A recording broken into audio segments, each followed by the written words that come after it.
In today's video, I'm going to teach you how to fix those pesky Outlook crashes that happen when you're opening too many emails. If you've been dealing with this issue, rest assured, you're not alone, and I'm here to guide you through the solution in simple steps.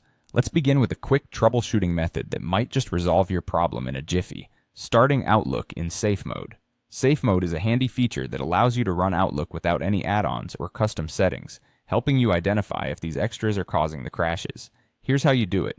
First, press the Windows key and the R key on your keyboard at the same time. This will open the Run dialog box. In the text field, type outlook.exe safe, then press Enter. If Outlook launches successfully and runs without hiccups, it's a strong indication that an add-in could be the culprit behind the crashes. Now let's move on to our next fix, which is about disabling problematic add-ins. This step is going to help you narrow down which add-on might be causing the problem. Open Outlook and head over to the File menu. From there, click on Options, and in the new window that appears, select Add-ins. At the bottom of the panel, you'll see a Manage box.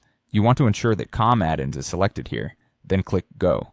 A list of add-ins will appear, and this is where you can uncheck any unnecessary add-ins. Just to give you a heads up, some common add-ins that often cause trouble are outdated antivirus plugins, CRM integrations, PDF tools, and third-party sync applications. After you've unchecked these, remember to restart Outlook to see if the crashes have stopped. If you're still facing issues, let's dive into adjusting some advanced settings. Once again, with Outlook open, go back to File and then Options. This time, navigate to the Advanced section. Here, you'll find an option under Display that says Disable Hardware Graphics Acceleration. You'll want to check this box. Restart Outlook after making this change.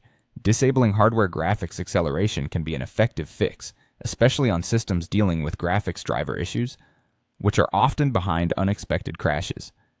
And there you have it. By following these steps, you're well on your way to solving those annoying Outlook crashes. Remember, these steps are helpful not just for the issue at hand, but also in maintaining a smooth and efficient Outlook experience. If you find success with one of these steps, that's fantastic. If not, it's always a good idea to reach out to technical support for further assistance. Thank you for watching, and I hope this guide has been helpful for you. Have a great day.